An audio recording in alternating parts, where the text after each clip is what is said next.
வெறும் 8 பந்தில் வெற்றி பெற்ற இந்திய அணி ஒட்டுமொத்த கிரிக்கெட் உலகையும் திரும்பி பார்க்க வைத்த மேட்ச். உலகின் அதிவேக சேசிங் மேட்ச்.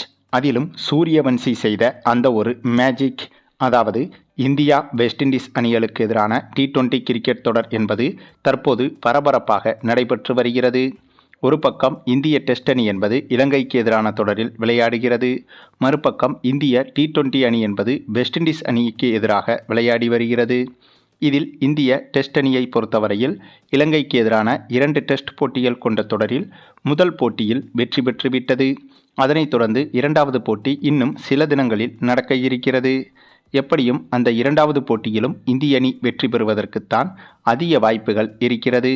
ஏனென்றால் சமீப காலமாகவே இந்திய கிரிக்கெட் அணி என்பது தொடர்ச்சியாக பல போட்டிகளில் வெற்றி பெற்றது. அதுவும் இலங்கை அணிக்கு எதிராக இந்த டெஸ்ட் தொடருக்கு முன்பாக நடைபெற்ற T20 தொடர், ஒருநாள் தொடர் என அனைத்திலும் இந்திய அணி ஒரு தோல்வியை கூட அடையாமல் தொடர்ச்சியாக வெற்றி பெற்று வந்தது. இதனால் இலங்கை அணியின் மைனஸ் அண்ட் பிளஸ் என அனைத்தும் இந்திய அணிக்கு அத்துபடியாகும். ஆகவே இந்த முதல் டெஸ்ட் போட்டியில் இந்திய அணியால் இலங்கை அணியை எளிதாகவே வீழ்த்த முடிந்தது. அதே காரணத்தை வைத்துதான் அடுத்த டெஸ்ட் போட்டியிலும் இந்திய அணி வெல்லப் போகிறது. ஆகவே இந்த 2 டெஸ்ட் போட்டிகள் கொண்ட தொடரில் 2லும் இந்திய அணி வெற்றி பெற்று இந்த தொடரை கைப்பற்றுவதோடு மட்டுமில்லாமல் டெஸ்ட் உலகக்கோப்பைக்கான புள்ளி பட்டியலில் முதல் 2 இடத்தை பிடிப்பதற்கான வாய்ப்பையும் அதிகப்படுத்தி கொள்ளும். மேலும் இப்படியாக இந்திய டெஸ்ட் அணி இலங்கை அணிக்கு எதிரான தொடரில் சிறப்பாக செயல்பட்டு வரும் அதே நேரத்தில் இந்திய T20 அணியான ஸ்ரேயாஸ் ஐயர் தலைமையிலான இந்திய அணி வெஸ்ட் இண்டீஸுக்கு எதிரான தொடரில் களமிறங்கி விளையாடி வருகிறது. இந்த இரு அணிகளுக்கு எதிராக சமீபத்தில் 3 T20 போட்டிகள் நடந்து முடிந்துவிட்டது. அந்த 3 T20 போட்டிகளிலுமே இந்திய அணிதான் வெற்றியையும் பெற்றது. அதுவும் இந்த போட்டி நடைபெறுவதும் கூட வெஸ்ட் இண்டீஸ் அணியின் சொந்த நாட்டில்தான். ஆகவே சொந்த மைதானம் என்ற அட்வான்டேஜ் இருந்தும் கூட வெஸ்ட் இண்டீஸ் போன்ற T20யில் ஜாம்பவானாக திகழும் ஒரு அணியை தொடர்ச்சியாக 3 போட்டிகளில் இந்திய அணி வீழ்த்திவிட்டது. இதற்கு மிக முக்கிய காரணம் நம்முடைய இந்திய T20 அணியில் சூரியவன்சி என்ற மிக பயங்கரமான ஆயுதம் இருப்பதால்தான். சூரியவன்சி சமீபத்தில்தான் இந்திய அணியில் சேர்க்கப்பட்டார். இவர் இந்திய அணியில் சேர்க்கப்பட்டதிலிருந்தே தொடர்ச்சியாக பல தொடர்களை இந்திய அணி வென்று வருகிறது. ஜிம்பாப்வே தொடர், இலங்கை தொடர், இப்போது வெஸ்ட் இண்டீஸ் தொடர் என அனைத்து தொடர்களிலும் இந்திய அணி தொடர் வெற்றிகளை குவித்து வருகிறது. அப்படியாக இந்திய அணி வென்ற இத்தகைய போட்டிகளில் பெரும்பாலான போட்டிகளில் சூரியவன்சியின் அதிரடிதான் இந்திய அணியின் வெற்றியை உறுதி செய்திருந்தது. அந்தளவுக்கு சூரியவன்சியின் பங்களிப்பு என்பது இந்திய அணியின் சமீபத்திய வெற்றிகளுக்கு மிக முக்கிய அடித்தளமாக இருந்து வருகிறது. இந்த சூழலில்தான் சற்று முன் வெஸ்ட் இண்டீஸுக்கு எதிரான 4வது T20 போட்டியும் தொடங்கியது. இந்த போட்டி தொடங்குவதற்கு முன்பு கூட வெஸ்ட் இண்டீஸ் அணி இந்த போட்டியில் வெற்றி பெறுவதற்கான பல திட்டங்களை தீட்டியிருந்தது. இது குறித்து வெஸ்ட் இண்டீஸ் அணியின் கேப்டன் கூட நிறைய விஷயங்களை பகிர்ந்திருந்தார். தொடர்ச்சியாக 3 போட்டிகளில் தோல்வியடைந்ததால் இந்த போட்டியிலாவது வெற்றி பெற வேண்டும் என்று பல திட்டங்களோடு களமிறங்கி இருக்கிறோம் என்று வெஸ்ட் இண்டீஸ் கேப்டனே கூறியிருந்தார். இதனால் இந்த போட்டி மீதான எதிர்பார்ப்பு என்பது இன்னும் பல மடங்கு எகிரியது. அத்தகைய எதிர்பார்ப்புகளுக்கு மத்தியில்தான் இந்த 4வது T20 போட்டி தொடங்கியது. ஆனால் இந்த போட்டி தொடங்கும் போதே மிகப்பெரிய சிக்கலும் கூடவே வந்தது. அது என்னன்னா, நம்ம வருண பகவான் தாங்க. ஆமாங்க, இந்த போட்டி தொடங்கும் போதே மழை என்பது குறுக்கிட்டது. ஆனாலும் கூட சிறிது நேரத்தில் மழை நின்றதால் இந்த போட்டி தொடர்ச்சியாக நடைபெற்றது. அதுவும் வெஸ்ட் இண்டீஸ் அணி முதல் 6 ஓவர்கள் பேட்டிங் செய்திருந்த போது திடீரென மீண்டும் மழை குறுக்கிட்டது.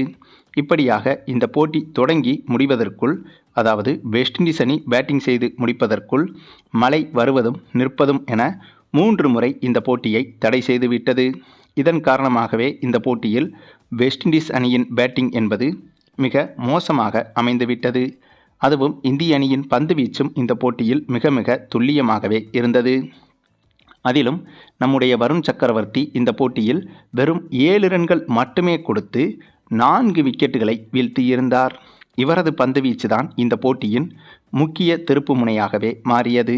ஒரு பக்கம் மழை என்பது வெஸ்ட் இண்டீஸ் பேட்ஸ்மேன்களுக்கு சிம்ம சொப்பனமாக இருந்தது. அதை தனக்கு சாதகமாக பயன்படுத்தி கொண்ட வருண் சக்கரவர்த்தி அந்த ஒரு பதட்டத்திலேயே வெஸ்ட் இண்டீஸ் பேட்ஸ்மேன்கள் இருக்கும்போது சரியான லென்த்துகளில் பந்து வீசி விக்கெட்டுகளையும் வீழ்த்திவிட்டார். இதன் காரணமாக 14 ஓவர்களிலேயே வெஸ்ட் இண்டீஸ் அணி இந்த போட்டியில் மொத்த விக்கெட்டுகளையும் இழந்துவிட்டது. அதுவும் வெறும் 73 ரன்கள் மட்டும்தான் வெஸ்ட் இண்டீஸ் அணியால் எடுக்க முடிந்தது. ஆனாலும் கூட பிச்சின் தன்மையை பொறுத்தும் மழை அடிக்கடி பெய்து நிற்பதை பொறுத்தும் பார்த்தால் இந்த ஒரு இலக்கே மிகப்பெரிய கடினம் என்றுதான் சொல்லப்பட்டது. அதனைத் தொடர்ந்து இந்திய அணி இந்த போட்டியில் சேசிங் செய்யவும் களமிறங்கியது. அப்போது மீண்டும் மழை குறுக்கிட்டது. இப்படிப்பட்ட சூழலில் இந்த போட்டியை தொடர்ச்சியாக நடத்த வேண்டுமா என்ற குழப்பங்களும் இருந்தது.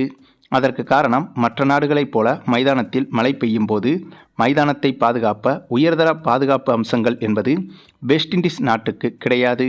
ஆகவே அந்த ஒரு காரணத்தாலும் மழை அடிக்கடி பெய்து வந்ததால் பிச்சின் தன்மை அதனால் லேசாக பாதிக்கப்பட்டது. இந்த சூழலில்தான் இந்த போட்டியை தொடரலாமா அல்லது நிறுத்திவிடலாமா என்று இரு அணி கேப்டன்களிடமும் நடுவர்கள் ஆலோசனை கேட்டு வந்தனர். ஏனென்றால் மழையும் தொடர்ச்சியாக பெய்யவில்லை. அவ்வப்போது பெய்கிறது, சிறிது நேரம் இடைவெளி கிடைக்கிறது, மீண்டும் பெய்கிறது என இப்படியாக நடந்து வந்ததால் இந்த போட்டி மிகப்பெரிய சிக்கலுக்கு உள்ளானது. அதே சமயம் இரு அணி கேப்டன்களும் இந்த போட்டியை நடத்த வேண்டும் என்று கூறிவிட்டனர். அந்த ஒரு சூழலில் மழை நீண்ட நேரம் பெய்து இந்த போட்டி தாமதமாக தொடங்கப்பட்டதால் டக்வர்த் லீவிஸ் முறை என்பது அமலுக்கு வந்தது. இந்த இடத்தில்தான் இந்திய அணிக்கு ஜாக்பாட் அடித்தது.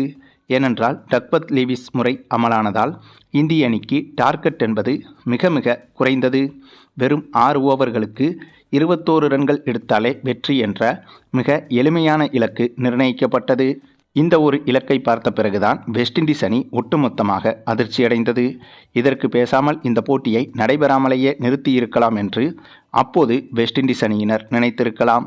மேலும் இந்த டக்வர்த் லீவிஸ் முறைப்படி இந்தளவுக்கு ரன்கள் குறைந்தது என்பதற்கு மிக முக்கிய காரணம், வெஸ்ட் இண்டீஸ் அணி முழுமையாக 20 ஓவர்களும் பேட்டிங் செய்யவில்லை. ஆகவேதான் இந்த ஒரு ரன்கள் வித்தியாசம் என்பது மிகப்பெரிய அளவில் இந்திய அணிக்கு சாதகமாக மாறியது. பின்னர் இப்படிப்பட்ட இலக்கை நோக்கி களமிறங்கிய இந்திய அணியில் ஓப்பனிங்கிலேயே நம்முடைய சூரியவன்சி களமிறங்கினார். அதாவது ஓப்பனிங்கில் சூரியவன்சியும் அபிஷேக் சர்மாவும் களமிறங்க, அப்போது அந்த முதல் ஓவரின் முதல் பந்தை அபிஷேக் சர்மா தான் எதிர்கொண்டார். அப்படியாக எதிர்கொண்ட அபிஷேக் சர்மா போட்டியின் முதல் பந்திலேயே விக்கெட்டை இழந்தார். அதற்கு பிறகு அடுத்த பந்தை எதிர்கொள்ள இசான் கிசான் களமிறங்கினார். சொல்லி வைத்தது போல போட்டியின் 2வது பந்திலேயே இசான் கிசானும் விக்கெட்டை இழந்தார். இதுதான் மிகப்பெரிய அதிர்ச்சியாக மாறியது. அதன் பிறகு அடுத்த பேட்ஸ்மேனான ஸ்ரேயஸ் ஐயர் களமிறங்கி நல்ல வேளையாக ஒரு சிங்கிள் ரன் எடுத்து கொடுக்க, அப்போதுதான் ஆட்டம் என்பது சூடுபிடிக்க தொடங்கியது. ஏனென்றால் சூரியவன்சி பேட்டிங் செய்ய வந்து அந்த முதல் ஓவரின் 3 பந்துகளில் முதல் 2 பந்துகளை சிக்ஸருக்கு பறக்கவிட்டு கடைசி ஒரு பந்தில் வேண்டுமென்றே சிங்கிள் ரன் எடுத்துவிட்டார். அதன் பிறகு 2வது ஓவரில் அடுத்தடுத்து 2 பவுண்டரிகளை தொடர்ச்சியாக பறக்கவிட்டு வெறும் 8 பந்துகளிலேயே இந்த போட்டியில் இந்திய அணிக்கு வெற்றியை பெற்றுக் கொடுத்தார் சூரியவன்சி. அதாவது கிரிக்கெட் வரலாற்றில், ஒட்டுமொத்த கிரிக்கெட் வரலாற்றில் இந்தளவுக்கு அதிவேகமாக எந்த ஒரு அணியும் வெற்றி பெற்றது கிடையாது. அந்தளவுக்கு நம்பர் 1 அளவில் உலகின் அதிவேக சேசிங் மேட்சாக இந்த ஒரு மேட்ச் மாறியது. அதற்கு மிக முக்கிய காரணம், ஒரு பக்கம் வருண் சக்கரவர்த்தியாக இருந்தாலும் மறுபக்கம் சூரியவன்சியின் இந்த ஒரு பயமில்லா அதிரடியாட்டம்தான். சரி, நீங்கள் சொல்லுங்கள், இந்திய அணியின் இந்த தொடர் வெற்றியை பற்றியும் குறிப்பாக வெஸ்ட் இண்டீஸுக்கு எதிரான இந்த ஒரு போட்டியில் இந்திய அணி அடைந்த இந்த அதிவேக வெற்றியை பற்றியும் துளி கூட பயமில்லாத சூரியவன்சியின் கொடூரத்தனமான அதிரடி பேட்டிங்கை பற்றியும் உங்களுடைய கருத்துக்களையும் கமெண்டில் தெரிவிங்க. மேலும் இந்த வீடியோ பிடிச்சிருந்தா லைக் பண்ணுங்கள், மற்ற அனைவருக்கும் ஷேர் பண்ணுங்கள், மறக்காமல் நம்ம சேனலை சப்ஸ்கிரைப் பண்ணுங்கள்.